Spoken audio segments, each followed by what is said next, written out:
तो एक और न्यू एपिसोड आज की। और आज यार मैं आपको दिखाता हूँ कि चूज़ों की एज वेज क्या है और किस तरीके से सर्दी का इंतज़ाम है और सर्दी ने क्या बुरा हाल करके रखा हुआ है इस वक्त।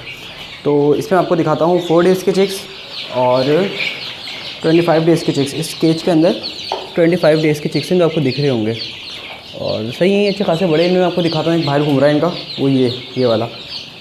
ये चिक जो है इसकी एज भी 25 to 27 डेज़ है और देखो फुल मुर्गा बन चुका है और अजान भी देता रहता है। इसमें कुछ चूज़े मरे हुए हैं, वो वजह थी ये मौसम के कुछ असरात थे और सही ब्रूडिंग नहीं हुई थी, इस वजह से बेचारे मर गए। बाकी सब पानी पी रहे हैं और ये चूज़े अभी अभी निकले और इनको अभी शिफ्ट करना है मैंने, बट अभी तक किया नहीं है, ऐसी बस थोड़ा वेट कर रहा था।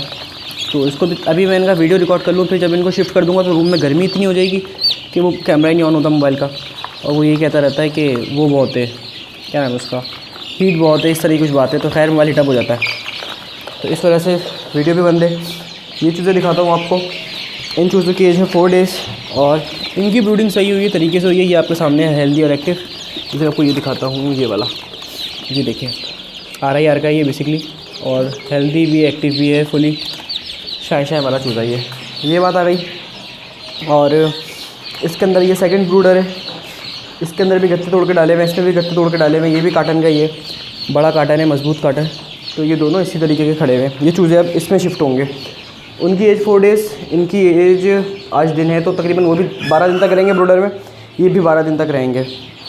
उसके बाद इनको पहले मैं इसमें शिफ्ट करता था, अब एक नया केज बनाया है, इसमें शिफ्ट करता हूँ। वो है ये वाला, इसमें कपड़ा डला हुआ है, जो इसी के अंदर काम में आएगा। कंप्लीट नहीं हुआ, बट ये 3 खानों का एक केज है। अब जो है मैं इसके अंदर शिफ्ट करूँगा इनको आइंदा दिन, और ये अंदर ले जाऊँगा केज। और अगर दिखाऊँ आपको क्या नाम है इसका, गर्मी का क्या हिसाब है, तो गर्मी के लिए यार एक बर्नर है, सिंपल सा बर्नर इसलिए ऑन नहीं किया हुआ क्योंकि मैंने आपको बताया हीट बढ़ जाएगी। एक थर्मामीटर लगा हुआ है ऊपर, थर्मामीटर का टेम्परेचर इस वक्त 36 शो कर रहा है ये रूम का, और नमी शो कर रहा है 10%, जो काफ़ी बुरी है। तो इसी वजह से मोडालिटीज़ भी होती हैं और चूज़े की खुश्क हो जाता है। ये जो है एक पतीली रखी हुई है, पतीली में पानी रख दो, तो जब ये पानी गर्म हो जाता है तो भाप बनती है तो नमी ऑटोमेटिकली थोड़ी बहुत बढ़ जाती है। ये एक ब्रूडर के ऊपर 100 वाट का बल्ब की सेटिंग है कि ये 100 वाट का बल्ब है, ये ब्रूडर में चलता है। वही चलता है कैसे, आपको एक चीज़ दिखाता हूँ। ये देखो, ये ऑन किया मैंने। अब ये कंट्रोलर से सेट है, वो कंट्रोलर जो उससे नहीं लगे वो थे, क्या नाम है उसका, इंक्यूबेटर में ये वाला कंट्रोलर है। कंट्रोलर की मैंने सेटिंग करी हुई है कि जैसे ही टेम्परेचर इस पर आए, क्या नाम है उसका, मैं फोकस करने की कोशिश करता हूँ, टेम्परेचर 37 पर आए, ये फ़ौरन बल्ब को बंद कर दे। जैसे कि अभी आपको दिखाऊँ तो अभी टेम्परेचर शो कर रहा है 31.7, सही है। और ये रखा हुआ है इसका सेंसर आपके सामने, और अभी 100 वाट का बल्ब जल रहा है, ठीक है। तो अगर मैं ये माचिस मैंने जलाई और ये मैं सेंसर के पास रख दी मैंने, ठीक है। सेंसर हीटअप हुआ, टेम्परेचर बड़ा बंद, ये कट ऑफ हो गया। इस वक्त सेंसर का टेम्परेचर 43-44 पर आ गया, इस वजह से इसने इसको बंद कर दिया। पर ये जैसे ही वापस होगा, ये टेम्परेचर वापस हो जाएगा। जैसे मैं उसको ठंडा करके दिखाता हूँ, तो ये खैर थोड़ा टाइम लेगा ठंडा होने में, तो ये वापस ऑन हो जाएगा। तो इस तरह मुझे सेटिंग टेंशन नहीं होती कि मैंने बल्ब ऑन करना है ऑफ़ करना है, ये ऑटोमेटिक है। ये ब्रूडर के ऊपर रखा होगा, आपने पहले भी देखा होगा, पर आज मैंने समझा दिया कि काम कैसे करता है। इस पर जो कंट्रोलर लगा हुआ है वो है, लेकिन इसकी लाइट बंद कर देता हूँ।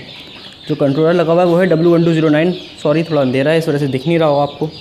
मैं लाइट चलाता हूँ, ऑन करता हूँ।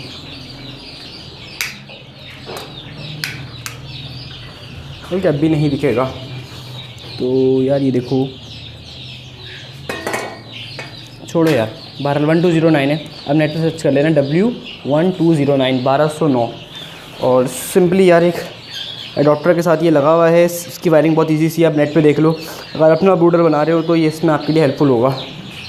ये 2 चूज़ें, ब्राइटनेस थोड़ी कम हुई है बेसिकली, देखो ना यार, ब्राइटनेस कम थी मोबाइल की। अब देखो, अब शो हो रहा होगा आपको ये।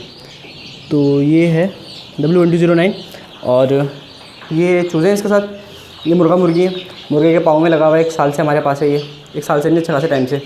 और मुर्गी जो है इसकी तबीयत ख़राब थी, इसको बुखार था, वहाँ पे मौसम बदला है तो इसको भी थोड़ा बहुत फ़र्क पड़ा है। एग प्रोडक्शन में यार बहुत फ़र्क आया है इस वक्त, और 20% रह गई है। मौसम एकदम बदला है कराची का, तो वो लाइफ स्टॉक को बड़ा इफेक्टिव होता है एकदम से। तो ये भी एक नेगेटिव पॉइंट होता है यार लाइफ स्टॉक का। पर खैर है, अल्लाह मालिक, देखते हैं कब तक ऐसे ही रहता है, कब तक सही होता है। बट फ़िलहाल तो ये बहुत बुरे हालात हैं।